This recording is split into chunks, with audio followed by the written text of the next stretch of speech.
matin, nous recevons Elad Chakrina, avocat au barreau de Mayotte. Elad Chakrina, bonjour. Vous avez participé lundi à l'hommage rendu à Miki, victime d'une agression mortelle au lycée du Nord. Pourquoi est-ce que vous avez tenu à y participer quand certains disent que les hommages ne suffisaient plus, il fallait plus d'action, sinon d'autres drames allaient arriver? Bonjour tout d'abord à toutes celles et tous ceux qui nous écoutent et bon ramadan à tout le monde.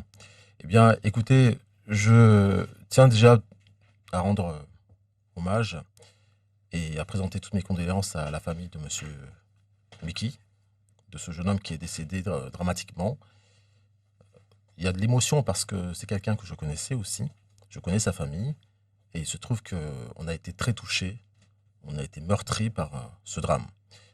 Alors, lorsqu'il y a une situation pareille, on a besoin, bien sûr, de faire corps avec la famille. On a besoin d'aller voir la population, de pouvoir aussi exprimer notre soutien moral. Et aussi, bien sûr, faire prendre conscience qu'il est indispensable que ces actes-là ne puissent plus se reproduire. Parce que on ne peut plus continuer comme ça. Envoyer nos enfants à l'école et qu'au final, ensuite, on les retrouve morts, des cadavres, eh bien, c'est inadmissible. Donc, il fallait aussi faire porter un message. Le message qui consistait à dire que nos enfants sont importants pour nous, dans la société. Nos vies sont importantes. Nos vies comptent. Et que, par conséquent, il ne fallait pas que ce drame reste impuni. Et d'ailleurs, j'en viens juste à dire que je souhaiterais préciser aussi que, bien sûr, vous savez que les auteurs de ce crime ont été interpellés et sont en détention provisoire. Ça allait très vite parce que la population aussi les avait interpellés en attendant l'arrivée des forces de l'ordre. Eh bien, je lance un appel ici à la justice. Il faudrait qu'il y ait une sanction ferme, il faudrait qu'il y ait de la perpétuité. Qu'on ne laisse plus ces personnes-là, à un moment donné, qu'il y ait un élagement de peine lorsque leur condamnation est devenue définitive, pour ensuite que nous nous retrouvions avec des criminels, encore une fois, dans la nature et qui seraient susceptibles de provoquer un drame. Donc, qu'il y ait des personnes qui disent encore un énième hommage, je peux comprendre parce que, évidemment, que quand le cœur il est meurtri, on ne veut plus revivre ça. On ne veut plus revivre ça. Mais, en même temps, on ne peut pas non plus rester en recul et faire en sorte qu'il n'y ait aucune action, aucune mesure de soutien, surtout à la famille. Donc, quoi qu'il en soit, nous serons toujours présents pour combattre ce genre de malheur. Elad Chakrina, vous êtes également l'avocat de la commune de Dzaoudi-l'Abattoir où s'était déroulée récemment une opération de démolition de cases insalubres et construites illégalement. L'opération dans ces quartiers d'Issetam et La Vigie a posé de nombreux problèmes à la préfecture. Plusieurs propriétaires de terrains privés dans le périmètre de destruction s'y étaient opposés. La commune de l'Abattoir a été aussi accusée par certains collectifs de citoyens de s'être opposés à cette destruction. Alors, quelle a été la position, quel a été le rôle de la commune de Dzaoudi-l'Abattoir dans cette opération? Il faut tout d'abord remettre les choses dans leur contexte. Les terrains qui se trouvent à l'abattoir ne sont pas ceux de la commune de Dzaoudi-l'Abattoir. Ce sont des terrains du département, des terrains de l'État et des terrains privés qui appartiennent à des personnes physiques. Dans ce cas de figure, lorsque la loi Elan a été mise en œuvre, la loi Elan, je le rappelle, c'est la loi du 23 novembre 2018, dans son article 197, qui autorise au préfet de prendre des mesures, c'est-à-dire de prendre un arrêté qui consiste à dire qu'il faut évacuer des personnes qui se trouvent dans des endroits sinistrés, avec aussi qui sont dans des habitats informels, surtout lorsqu'il y a un risque de trouble, un risque en tout cas d'insécurité, un risque d'habitat informel, voilà. En l'occurrence, il se trouve que lorsqu'il y a eu les drames que vous connaissez dans la commune de l'Abattoir, les meurtres qui se sont déroulés avec ces deux jeunes tués, plus aussi cet homme de 36 ans également tué, eh bien, il y a eu cette opération d'envergure pour que les terrains qui appartiennent au département et aussi à l'État puissent de nouveau ne plus être occupés illégalement. Alors, là-dessus, il n'y avait pas trop de difficultés puisque par rapport à cette loi de 2018 qui s'applique, qui en tout cas dont l'article 197 a été mis en œuvre pour s'appliquer à Mayotte et aussi en Guyane, les choses sont allées très vite. C'est un terrain public de l'État, du département, donc on peut procéder à la démolition de l'habitat informel. Pour ce qui est maintenant des personnes qui disposaient d'un droit de jouissance, c'est-à-dire qui n'étaient pas propriétaires, mais qui étaient autorisés à rester sur un terrain du département, la situation était autre.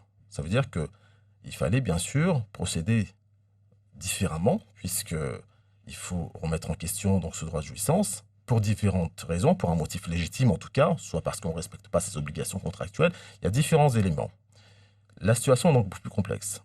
Mais elle est encore plus pour les personnes qui sont propriétaires à titre privé, des personnes physiques. L'article 144 du Code civil est très clair en la matière. Vous avez un droit de propriété absolu où on ne peut pas rentrer chez vous et faire n'importe quoi.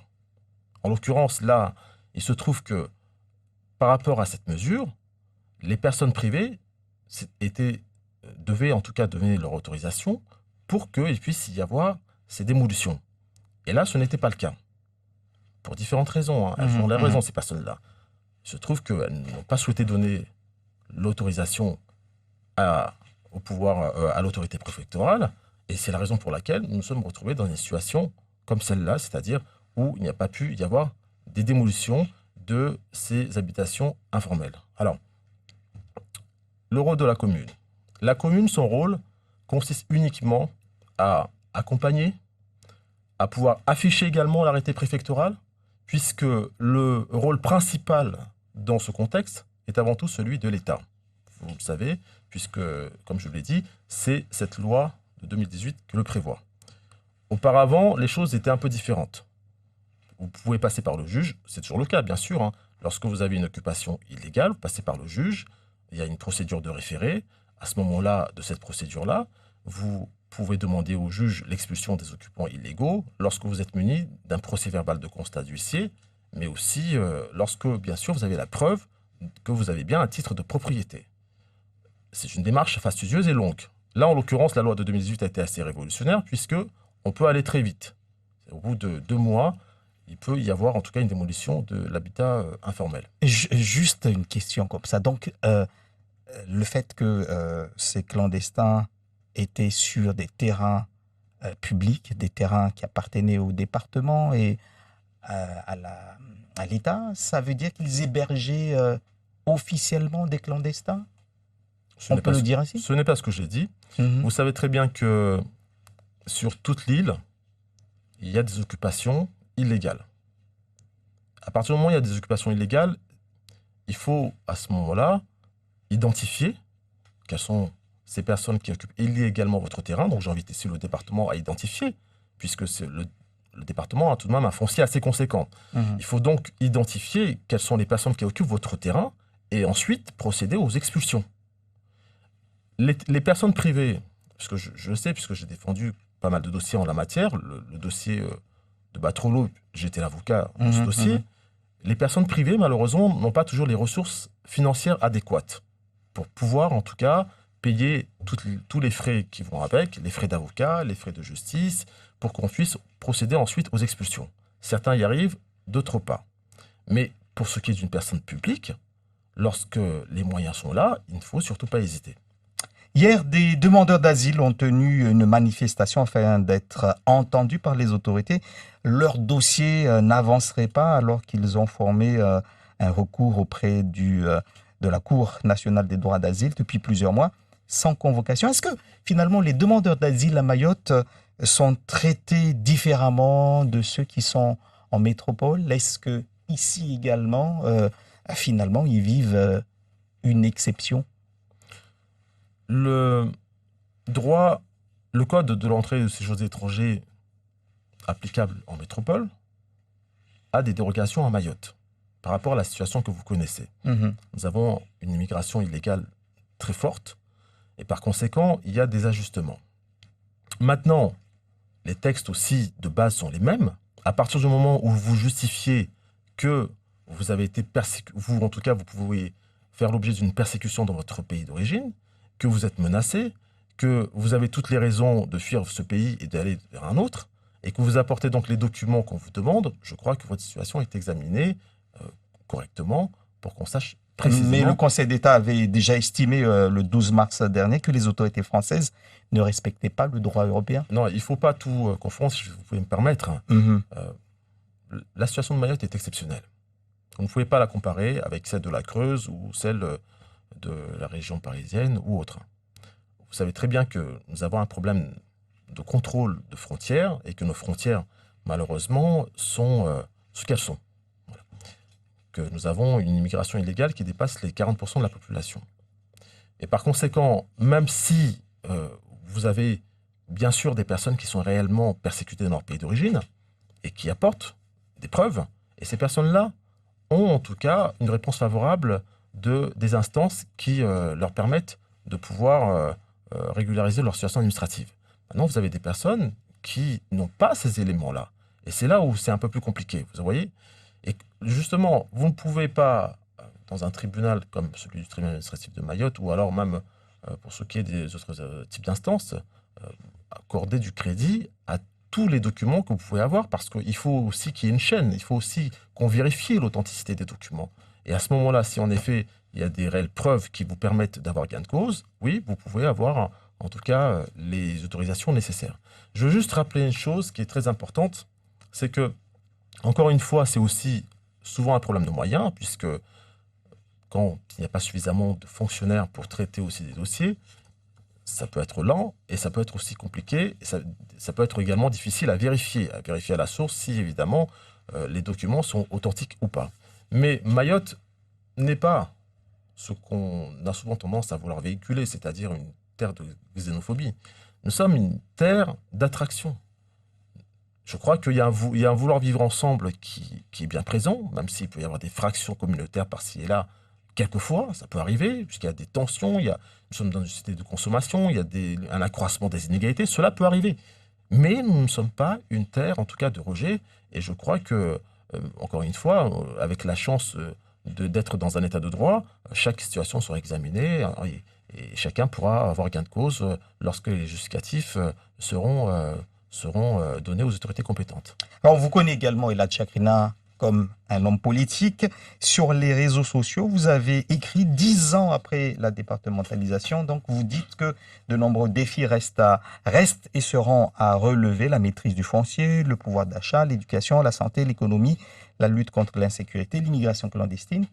Mais il y a 10 ans, on parlait déjà de cela. Les Mahorais parlaient déjà de cela. Est-ce que vous croyez, vous, à la programme de juillet 2021 qui pourrait accélérer le processus de rattrapage? Écoutez, je crois que c'est très important aussi de revenir un peu en arrière. Il y a 10 ans de cela, nous avons remporté un combat de plus de 50 ans. C'est-à-dire une stabilité institutionnelle, la garantie du maintien dans le giron français et aussi, probablement, la promesse d'une vie meilleure pour les générations futures. C'était ça, en fait, la départementalisation. À partir de là, on avait déjà une décentralisation en 2004 avec la loi du 11 juillet 2001 relative à Mayotte. En 2004, le Conseil général est devenu donc l'autorité exécutive et des compétences ont été dévolues au Conseil général en 2004. Il se trouve que en 2011, nous avons eu ce statut par la loi du 7 décembre 2010. Je tiens d'ailleurs à rendre hommage à toutes celles et tous ceux qui ont participé à ce combat, les Chatouilleuses, Zenam Déré, William Titi, tant d'autres, bien sûr, les Younoussa Bamana, Marcel Henry et le président Nicolas Sarkozy, bien sûr, qui a été à l'origine, qui a été l'artisan de cette loi. Tout n'est pas parfait. Mais depuis 2011 jusqu'à 2021, il y a eu tout de même des avancées. Vous avez eu le centre universitaire. Nous avons eu également le statut de région ultra-périphérique européenne avec des fonds conséquents. Auparavant, lorsque Mayotte n'était pas un DOM, nous avons 20 millions d'euros à peu près de budget. Aujourd'hui, avec le statut de RUP, nous avons 455 millions d'euros de 2014 à 2020. Nous avons également un contrat État-région de 378 millions d'euros de 2015 à 2020. Des enveloppes conséquentes, un budget de 855 millions d'euros sur une période de 2014 à 2020. Et vous me dites qu'il n'y a pas eu d'avancée. Il y a eu des avancées sur le plan financier. Maintenant, quant à la répartition de ces fonds, c'est une autre question. comment est-ce qu'on gère cet argent? Est-ce qu'on a pu former les personnes nécessaires? Je note ici qu'il y a eu beaucoup de jeunes qui ont été formés, beaucoup de diplômés, et nous avons une ingénierie, nous avons une compétence, mais malheureusement, nous ne mettons pas toujours les bonnes personnes aux bonnes places. Maintenant, pour ce qui est de la loi, le projet de loi en tout cas, Pour finir. futur, eh bien, je crois qu'il ne faut pas non plus être sceptique. Nous devons bâtir, Mayotte, nous devons procéder à son rattrapage économique et social. Donc maintenant, je souhaite juste que ce ne soit pas juste un projet de loi qui serait par la suite promulgué. Je souhaiterais bien sûr que les moyens puissent accompagner en tout cas ce texte et que les Mahorais puissent vivre dans de meilleures conditions. Merci.